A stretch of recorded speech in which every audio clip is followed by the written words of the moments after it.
Iran Israel युद्ध से जुड़ी आज की सबसे बड़ी खबर है। इजरायल ने ईरानी सुरक्षा परिषद के प्रमुख अली लारिजानी पर हमले का दावा किया है। इजरायली मीडिया में दावा किया गया है कि बीती रात के हमले में ईरान के बड़े नेताओं को टारगेट किया गया, जिसमें लारिजानी भी शामिल थे। लारिजानी कौन है? सुरक्षा परिषद के प्रमुख हैं, एनएसए हैं। दावा किया गया है कि तेहरान में सेफ हाउस को निशाना बनाया गया। हालांकि अभी तक लारिजानी के घायल होने की कोई खबर नहीं है, ईरान से कोई कंफर्मेशन नहीं है, लेकिन इजरायल की मीडिया ने दावा किया है। तो आइए जरा ऊपर स्टूडियो चलते हैं और वहां दिखाते हैं आपको हमारे पास जो ग्राफिक्स हैं कि कैसे लारिजानी पर हमले का दावा किया जा रहा है। आपको दिखाते हैं कि कैसे लारिजानी पर हमले का दावा इजरायल मीडिया ने किया है और क्या इसके बारे में जानकारी आ रही है। कौन है अली लारिजानी, ये जानिए आप। सुप्रीम नेशनल सिक्योरिटी काउंसिल के प्रमुख हैं, ईरान के सीनियर राजनीतिक नेता और कूटनीतिज्ञ हैं। 2008 से 2020 तक ईरान की संसद के स्पीकर रहे। बड़ा ओहदा रहा है ईरान की पॉलिटिक्स में इनका। ईरान के परमाणु वार्ताकार भी रहे Larijani. Islamic Republic of Iran broadcasting के प्रमुख रहे हैं। और सवाल यही है, देखिए मेरे साथ major general Ashwini Siwach defence expert के तौर पर जुड़ चुके हैं।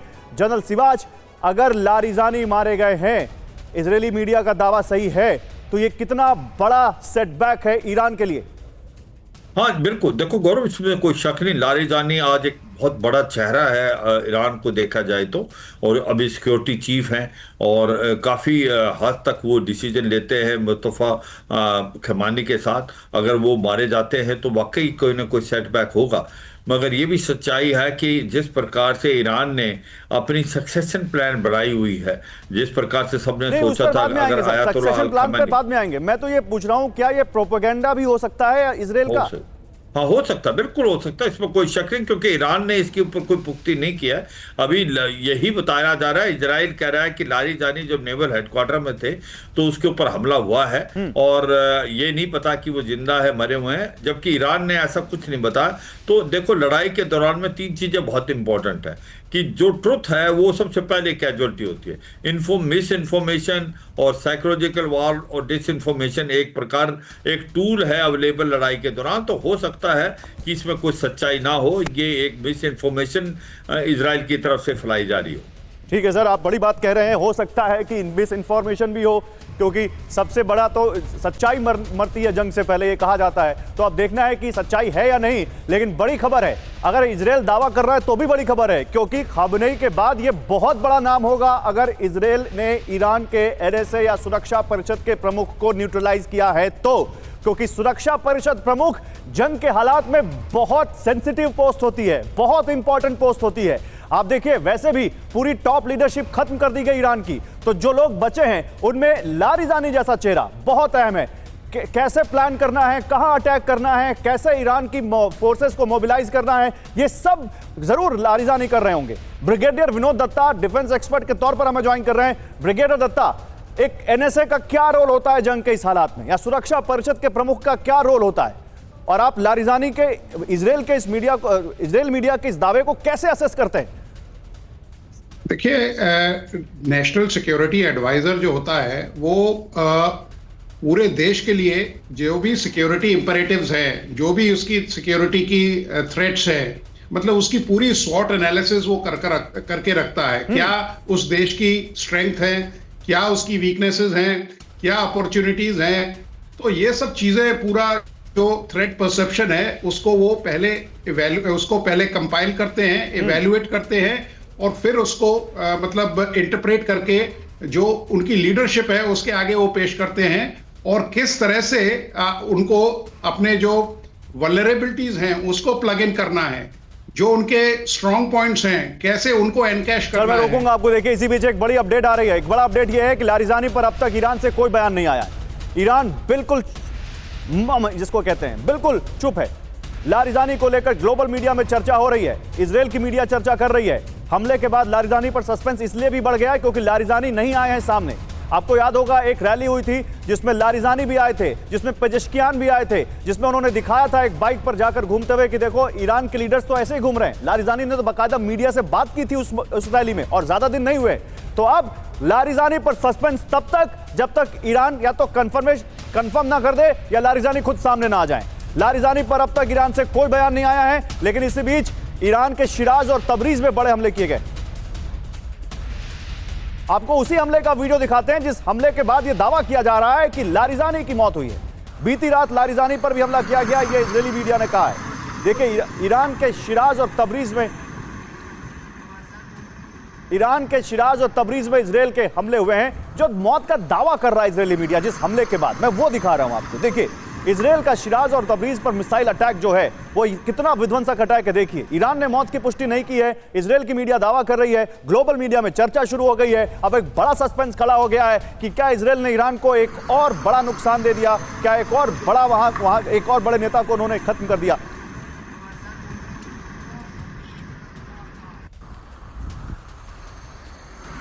तो हमला किया गया, ये कह रही है इजराइल की मीडिया, कह रही है कि हमारे हमले में लारिजानी हिट हुए हैं, हमला हुआ है, ये कह रहे हैं यहां पर इजराइल की मीडिया। जनरल सिवाच, देखिए, अगर और डीप जाएं और बिटवीन द लाइंस पढ़े इजराइल की मीडिया के इन खबरों को, तो वो भी डेथ शब्द का इस्तेमाल नहीं कर रहे हैं। वो कह रहे हैं हमने हमला किया लारिजानी पर। यानी इजराइल भी कहीं ना कहीं अभी इस पूरे मामले को क्लियर नहीं कर रहा है। बिल्कुल, देखो ये सच्चाई है गौरव, अगर हमला हुआ भी है उसमें कितना नुकसान हुआ है ये अभी एसेस करना मुश्किल है। और इसीलिए मुझे लगता है इजराइल का जो मीडिया है वो इसको कोई अनाउंस नहीं कर रहा। वो ये कह रहे हैं लारिजानी जहां था वहां पर कल रात को हमला हुआ है। ये नहीं पता कि वो मारे गए हैं या इंजर्ड हैं। ऐसा मुझे लगता है करेक्ट असेसमेंट। अगर आप देखें आयतुल्लाह अल खमेनी के ऊपर भी जब हमला हुआ था जिससे 40 से 50 टॉप मिलिट्री कमांडर्स और पॉलिटिकल लीडर भी मारे गए थे, तो पहले इजराइल की मीडिया ने उनकी ये पुख्ती नहीं की थी कि वो मारे गए हैं, और कहीं ना कहीं ईरान भी इसको टालता रहा। मगर फिर ईरान ने इस चीज़ को माना कि हाँ, कि आयतुल्लाह अल खमेनी जो हैं इसके अंदर मारे गए। तो ये सच्चाई है, फॉग ऑफ वार होता है, शुरू में कुछ नहीं पता लगता। और ये जो आप बार बार कह रहे हैं गौरव, ये सच्चाई है। लारिजानी आज सबसे बड़ा चेहरा है ईरान का। वो हर एक जो एक्शन ले रहा है, किस प्रकार से वो एक प्रकार से अपनी ऑपरेशन प्लान बना रहे हैं, उसके अंदर लारिजानी का ही हाथ है। क्योंकि लारिजानी एक बहुत बड़ा कनेक्ट था, वो ही इन्वॉल्व थे न्यूक्लियर टॉक्स के अंदर, वही जानते हैं कि इनकी स्ट्रेंथ क्या है। मैं आपकी इस बात को ऐसे समअप करूंगा कि एक अगर धुरी देखें इस युद्ध की कोई है तो उसमें एक लारिजानी का नाम भी आएगा। अब वो लारिजानी के बारे में क्या क्लैरिटी आती है ये अभी हमें वेट करना पड़ेगा। खर्ग द्वीप पर कब्जा कर सकता है अमेरिका, बहुत बड़ी खबर है अगर ऐसा होता है तो। खर्ग पर कब्जा कर होर्मुज संकट का हल निकालने में जुटा हुआ है अमेरिका। खर्ग में अमेरिकी सैन्य अभियान संभव है, i24 न्यूज के हवाले से खबर है। देखिए, खर्ग द्वीप वो है जहां पर ईरान का 90% तेल कारोबार होता है और वहीं से उनके बड़े बड़े बंदरगाहों के जरिए वहां से ही ऑयल शिप्स निकलते हैं और वहीं से खर्ग द्वीप पूरी दुनिया में अपने तेल का कारोबार करता है। 90% ये कह सकते हैं आप। और वहां पर अमेरिका अगर कब्जा करता है तो बहुत बड़ा नुकसान पहुंचा सकता है। तो ट्रंप का ईरान के खर्ग पर कब्जे का प्लान, ईरान के खर्ग द्वीप पर ट्रंप की नजर है। खर्ग पर कब्जे की तैयारी में है ट्रंप। अमेरिकी सेना को खर्ग भेजने पर चर्चा हो रही है। होर्मुज संकट के हल के लिए खर्ग पर कब्जा।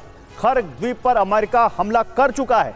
खर्ग में ईरानी तेल ढांचे को बड़ा नुकसान पहुंचाया है। तो खर्ग क्यों अहम है? ईरानी अर्थव्यवस्था की रीढ़ है खर्ग। 90% क्रूड ऑयल एक्सपोर्ट खर्ग से होता है। खर्ग से आता है अर्थव्यवस्था का 40% बजट। खर्ग से लोड होता है ईरान का कच्चा तेल। तो ये बड़ी बात ये इसीलिए है क्योंकि खर्ग को पकड़ा तो ईरान की नस पकड़ ली अमेरिका ने। ऐसा कह सकते हैं कि नहीं? आइए अपने मेहमान से पूछते हैं। ब्रिगेडियर दत्ता, आपका क्या मानना है? खर्ग पकड़ा तो क्या ईरान की गर्दन पकड़ में आ गई?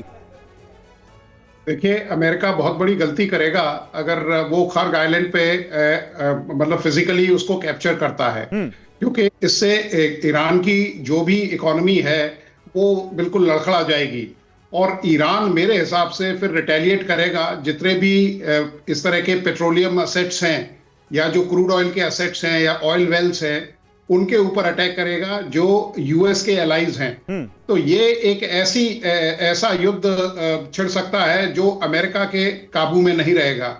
दूसरी चीज, अमेरिका खर्ग आइलैंड पे इसलिए डिस्ट्रक्शन ज्यादा नहीं करेगा, केवल वार्निंग्स दे रहा है, क्योंकि उसका मेन एम तो ऑयल ही है। अगर ऑयल ही नहीं रहेगा तो ईरान की उसको जरूरत नहीं है। तो इन सब चीजों को ध्यान में रखते हुए, क्योंकि अगर अमेरिका के प्रेसिडेंट ये सोचते हैं साहब विनाश काले विपरीत बुद्धि, तो उनको खर्ग आइलैंड पे अटैक करना चाहिए।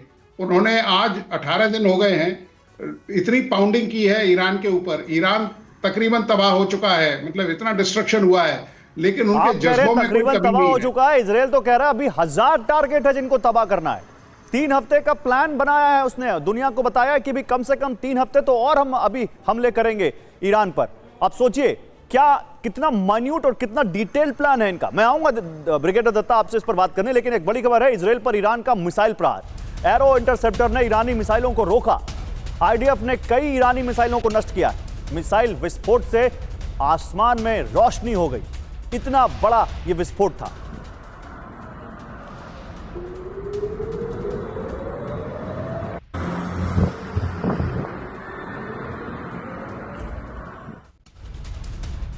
उधर बगदाद में ईरान का ड्रोन अटैक, अल रशीद होटल पर सटीक हमला किया ईरान ने। ड्रोन से ऊपरी मंजिल पर धमाका हुआ। हमले के वक्त मौजूद थे अमेरिकी राजनयिक। अल रशीद होटल में रुके थे अमेरिकी राजनयिक और वहीं पर हमला किया ईरान ने। उधर रॉकेट बौछार से इजराइल में तबाही मची है। रॉकेट गिरने से नाहरिया इलाके में आग लग गई। हिजबुल्लाह ने रिहायशी इलाके पर दागे रॉकेट। ईरान के हमले से दक्षिण इराक में कोहराम मच गया। ड्रोन से ऑयल फील्ड को टारगेट किया गया। मजून ऑयल फील्ड में धमाकों से दहशत फैल गई। जान बचाकर भागते नजर आए लोग।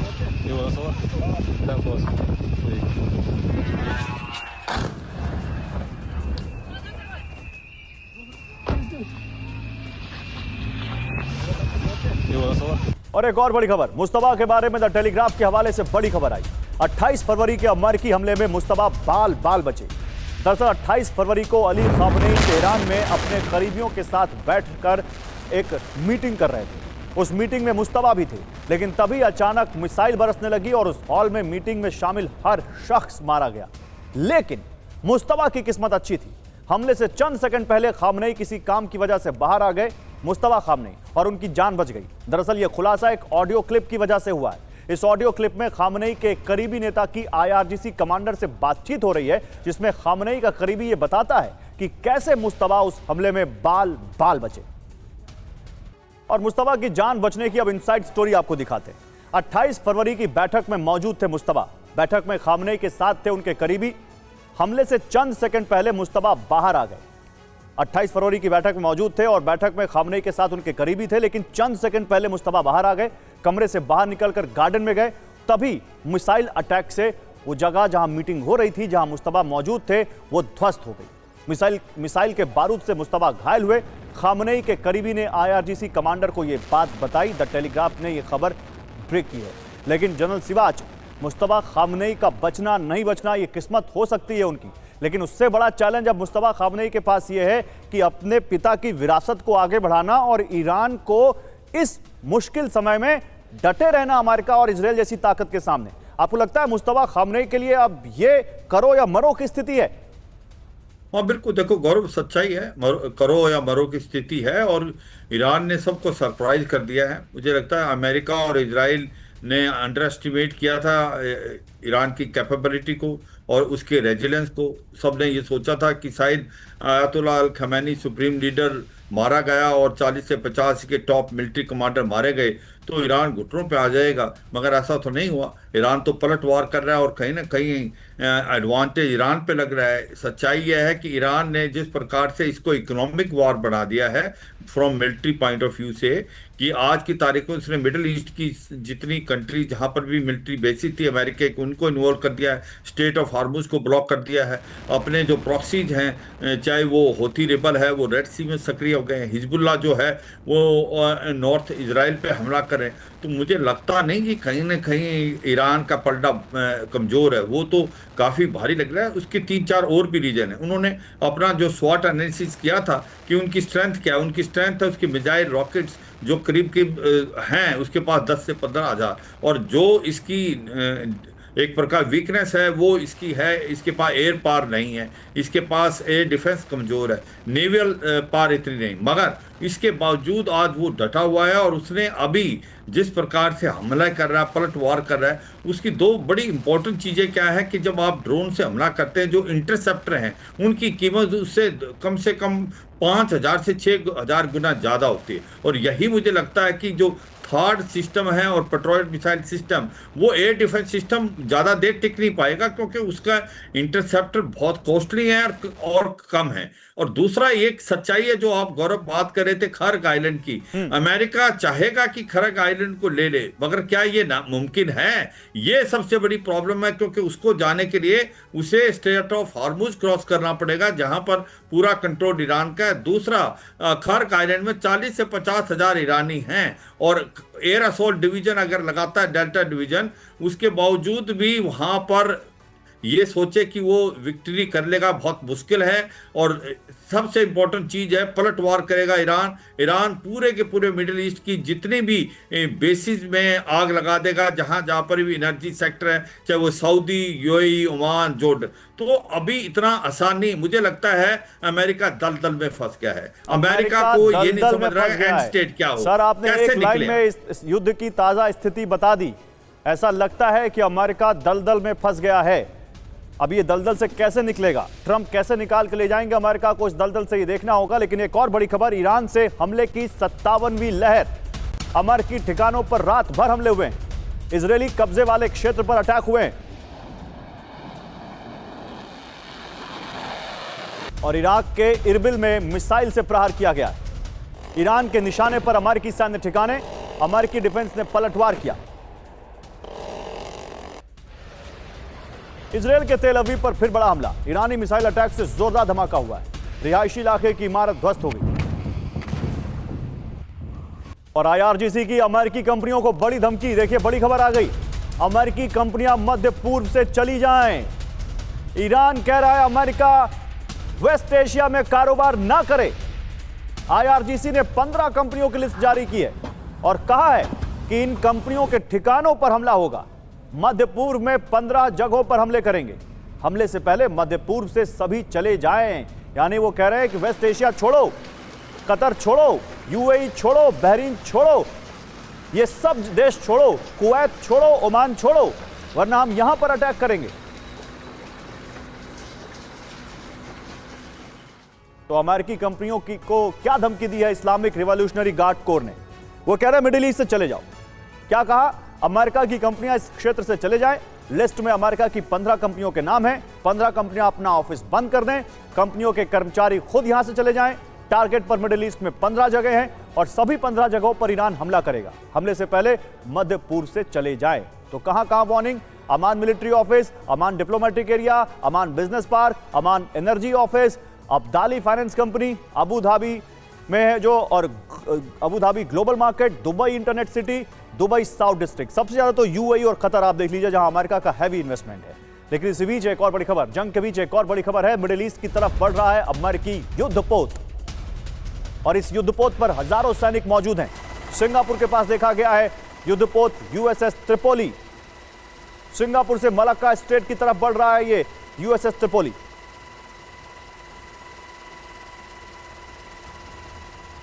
और युद्ध विराम पर ईरान के विदेश मंत्री अराक्ची का सबसे नया बयान आया। ईरान युद्ध विराम नहीं चाहता है। अराक्ची कह रहे हैं हम दुश्मन को करारा सबक सिखाना चाहते हैं। अमेरिका फिर ईरान पर हमला करने की ना सोचे, यह कहा उन्होंने। तब तक युद्ध लड़ेंगे जब तक जरूरत होगी, यह ईरान के विदेश मंत्री ने कहा है। और जंग को लेकर इस वक्त एक और बड़ी खबर आ रही है। ईरान और अमेरिका एक दूसरे के संपर्क में। ईरान के विदेश मंत्री अराक्ची और ट्रंप के विशेष दूत स्टीव विटकॉफ ने एक दूसरे से संपर्क किया। अराक्ची ने विटकॉफ को मैसेज भेजा। अमेरिकी अधिकारी के हवाले से एक्सियोस की यह खबर है। देखिए विटकॉफ वो हैं जो इस युद्ध से पहले, आप देखिए, वो इजराइल जा रहे थे, वो यूक्रेन गए, वो दूसरे दुनिया के दूसरे देशों में गए, वो जो अलग अलग देशों में जो बातचीत हो रही थी, ओमान या दूसरे देशों में या टर्की में, वहां जा रहे थे। तो स्टीव विटकॉफ का बिजनेस इंटरेस्ट भी ट्रंप के साथ है और वो बहुत स्पेशल, उनके इन्वॉय तो है ही, लेकिन वो बहुत खास माने जाते हैं उनके। और वहीं पर उनको ट्रंप को अप्रोच करने के लिए मैसेज किया है ईरान के विदेश मंत्री अराक्ची ने, जो कह रहे थे कि ईरान शर्त नहीं मान रहा। और देखिए एक बड़ी खबर आ रही है, ईरान के बड़े सैन्य अफसर की मौत का दावा। बासिज फोर्स के चीफ के मारे जाने का दावा। ईरान के बड़े सैन्य अधिकारी के मारे जाने का दावा है। बासिस फोर्स गुलाम रजा सुलेमान के चीफ गुलाम रजा सुलेमानी के मारे जाने का दावा है। इजरायली हमले में मारे जाने का दावा किया है यहां पर इजरायल ने। तो अभी हम बात कर रहे थे सुरक्षा परिषद के प्रमुख लारिजानी की कि उन पर हमला किया। अब ईरान के एक और बड़े सैन्य अफसर की मौत का दावा किया है। यहां पर इजरायल कह रहा है कि बासिस फोर्स के चीफ गुलाम रजा सुलेमानी को हमने मार दिया। अब बासिस फोर्स क्या है? बासिस फोर्स खामनेई की बनाई हुई इंटरनल फोर्स है। बासिस का मतलब होता है मोबिलिटी, यानी सरकार समर्थित जनता की फौज। अब देखिए ये आईडीएफ ने जारी किया है, आइए जरा दिखाइए यहां पे वॉल पर। आईडीएफ ने जारी किया है, ये है गुलाम रजा सुलेमानी, इनकी फोटो और इस पर लिखा हुआ है एलिमिनेटेड, यानी मार दिया। ये कह रहा है इजराइल। कैसे? Commander of Basij Gholam Reza Soleimani, यहां पर नाम लिखा है इनका, commander of the Basij unit for the last 6 years, 6 साल से ये बासिस फोर्स के चीफ थे। The Basij unit is under his leadership and served as the regime's primary instrument of repression, यानी बासिस फोर्स जो उनके नेतृत्व में काम कर रही थी, उसने रिजीम यानी ईरान की सरकार के तहत लोगों के अधिकार छीनने और लोगों पर बहुत ज्यादा अत्याचार करने का काम किया। वो इनके नेतृत्व में हो रहा था। took a significant part in the violent suppression during the protest in Iran, यानी जो ईरान में प्रदर्शन के दौरान बहुत ज्यादा वहां पर हिंसा हुई, उसमें इन्होंने बहुत महत्वपूर्ण हिस्सा लिया बासिस फोर्स ने। और इन्होंने commander at the rank star tip equivalent to brigadier general, यानी ये कह रहे हैं कि ब्रिगेडियर जनरल के आसपास इनकी यहां रैंक है। तो ईरान के इस बड़े सैन्य अधिकारी को मारने का दावा किया है यहां पर इजरायल ने। और अगर ऐसा है तो अभी हम तो सुरक्षा परिषद के सैन्य प्रमुख की बात कर रहे थे, अब देखिए यहां पर इनका नाम आ गया, गुलाम रजा सुलेमानी का, ब्रिगेडियर दत्ता। एक बात यहां पर अभी माने क्या कि ईरान अभी भी अपने नेताओं को बचा नहीं पा रहा है और इजरायल उनको एक के बाद एक निशाना बना रहा है। बिल्कुल, देखिए ये अगर आप मोसाद की मॉडल्स ऑपरेंडाई देखें तो उन्होंने हमेशा एक हार्ड इंटेलिजेंस पे वो काम करते हैं और उनका मेन एम ये रहता है कि किस तरह से जो लीडरशिप है उसका खात्मा किया जाए। बासिस फोर्स जिसमें करीब 90,000 सैनिक हैं, ये एक बहुत बड़ा झटका है ईरान को, क्योंकि जो ईरानियन जो आर्मी थी वो काफी इनके ऊपर डिपेंडेंट थी और इसको बतौर एक मिलिशिया की तरह इसको इस्तेमाल किया जाता था। खमनाई साहब ने इसको रेज किया था। तो ये मतलब जो टॉप लीडरशिप है, क्योंकि अभी लीडरशिप वॉइड ईरान में देखा जा सकता है, क्योंकि जो एक्सपीरियंस लीडर्स थे उनका खात्मा किया जा रहा है और जो यंग लीडरशिप है उनको इतना बैटल एक्सपीरियंस नहीं है, कॉम्बैट एक्सपीरियंस नहीं है। तो ये ईरान के लिए यकीनन एक काफी बड़ा झटका है। लेकिन हाँ, ईरान जिस तरह से उन्होंने अपनी जो हायरार्की है, क्योंकि ईरान को ये उम्मीद इस तरह के अटैक्स की तो बहुत पहले से थी कि साहब इस तरह अमेरिका या इजराइल अटैक करते हैं कि उनके जो लीडरशिप है उसको वो पहले अपने मोल बिठाते हैं, फिर उनको अटैक करते हैं। तो यकीनन ईरान के लिए बहुत बड़ी मतलब बहुत बड़ा झटका है। ईरान के लिए बड़ा झटका है। अब देखना ईरान की तरफ से क्या रिएक्शन आता है, लेकिन ईरान के लिए झटका है। लेकिन झटका एक और बहुत बड़े शख्स को लगा है, डोनाल्ड ट्रंप को। क्या झटका लगा है? और नेटो देशों के मना करने पर उनको झटका लगा है, उनकी मदद को नहीं आ रहे नेटो देश, और उसके बाद भड़के हैं डोनाल्ड ट्रंप। उन्होंने कहा है कि अमेरिका को नेटो के बारे में सोचना पड़ेगा। होर्मुज पर मदद ना मिलने से खफा हो गए ट्रंप। जब जरूरत पड़ी तब नेटो हमारे साथ नहीं, यह कहा है यहां ट्रंप ने। हालांकि जो नेटो के महासचिव हैं उन्होंने साफ कह दिया कि यह नेटो की जंग नहीं है। वो ये कह रहे हैं ये नेटो की जंग नहीं है। तो नेटो को ट्रंप की धमकी। ट्रंप नेटो पर क्यों भड़के? होर्मुज स्ट्रेट पर अमेरिका ने नेटो से मदद मांगी थी, नेटो देशों से युद्धपोत भेजने को कहा था। ट्रंप के प्रस्ताव पर नेटो देशों ने आनाकानी की। नेटो पर ट्रंप ने क्या कहा? जब हमें जरूरत तब नेटो काम नहीं आया, अब हमें इन देशों के बारे में सोचना होगा। हमने नेटो पर $1 ट्रिलियन खर्च किए। बड़ी बात क्या है? नेटो के सैन्य खर्च में करीब 70% तक हिस्सा अमेरिका का है। हालांकि नेटो महासचिव ने बड़ी लॉजिकल बात कही थी। उन्होंने कहा था कि अमेरिका नेटो का सबसे पावरफुल अलाई है और जब वो नहीं कुछ कर पा रहा तो बाकी देश क्या करेंगे। दरअसल ट्रंप नेटो देशों से खफा क्यों, इसकी वजह भी जान लीजिए। ट्रंप ने करीब नेटो देशों से अपील की थी कि वो होर्मुज स्ट्रेट में अपने युद्धपोत भेजे ताकि होर्मुज स्ट्रेट को खुलवाया जा सके फोर्सफुली। लेकिन इसके जवाब में जर्मनी, इटली और स्पेन समेत 7 देशों ने युद्धपोत भेजने की ट्रंप की अपील को ठुकरा दिया। डोनाल्ड ट्रंप कूटनीतिक मोर्चे पर अलग थलग पड़ गए। जर्मनी ने साफ तौर पर कहा कि यह उनका युद्ध नहीं है।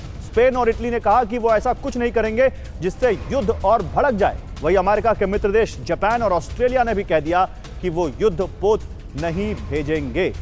तो ईस्ट और वेस्ट दोनों जगहों से ट्रंप को यहां पर नाकामयाबी मिली, मना कर दिया गया।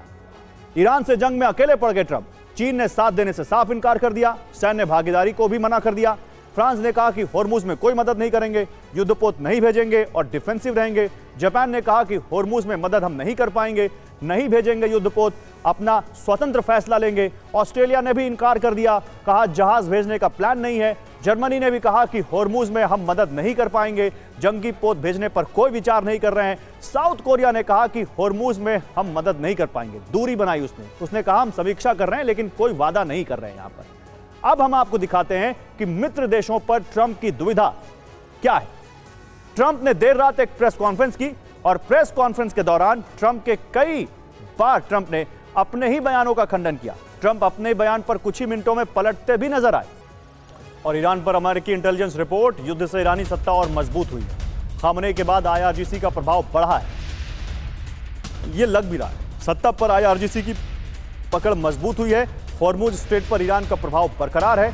और यह वॉशिंगटन पोस्ट के हवाले से खबर आ रही है। देखिए, वेस्ट के हवाले से खबर आ रही है